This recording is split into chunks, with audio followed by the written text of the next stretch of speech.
السلام علیکم ناظرین، جیسا کہ آپ جانتے ہیں کہ کھردرے، جھریوں بھرے ہاتھ اور کٹے پھٹے ناخن پوری شخصیت کا وقار مجروح کر دیتے ہیں۔ چہرے کے ساتھ ساتھ ہاتھ بھی اچھی خاصی توجہ چاہتے ہیں، لیکن لڑکیاں عام طور پر ہاتھوں کو کم اہمیت دیتی ہیں۔ نرم و نازک ہاتھ دیکھنے میں نہایت خوبصورت لگتے ہیں اور یہ تب ہی اچھے لگتے ہیں اگر ان کو پوری توجہ دی جائے اور ان کی حفاظت کی جائے۔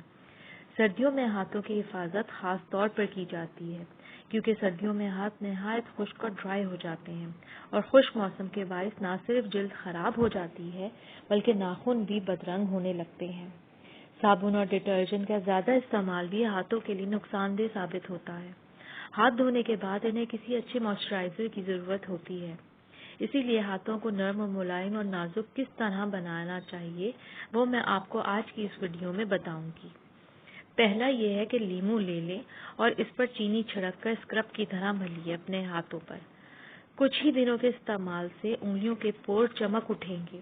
یہ ایک بہترین نسخہ ہے ہاتھوں کی صفائی کے لیے جس میں لیمن اینٹی آکسیڈنٹ کا کام کرے گا اور چینی اسکرب کا۔ یہ عمل روزانہ 20 سے 30 منٹ کے لیے کریں۔ دوسرا نسخہ ہے ایلو ویرا جیل۔ اس کا ایک چھوٹا ٹکڑا لے لیں اور روزانہ تقریباً 30 منٹ اس کا مساج کریں اپنے ہاتھوں پر۔ ایلو ویرا جیل میں ہائیڈریٹنگ پراپرٹیز پائی جاتی ہیں جو کہ اسکن کی ڈرائینس کو ختم کرتا ہے اور ہاتھوں کو نرم، ملائم اور خوبصورت چمکدار بنا دیتا ہے۔ ان میں سے جو ٹپ آپ چاہیں آزما سکتے ہیں۔ دونوں ہی بہترین اور آسان ٹپس ہیں۔ امید کرتی ہوں آج کی یہ ویڈیو آپ کو ضرور پسند آئی ہوگی۔ پلیز لائک اور شیئر ضرور کریں۔ مزید معلومات کے لیے پلیز چینل سبسکرائب کریں۔ اپنا خیال رکھیں۔ اللہ حافظ۔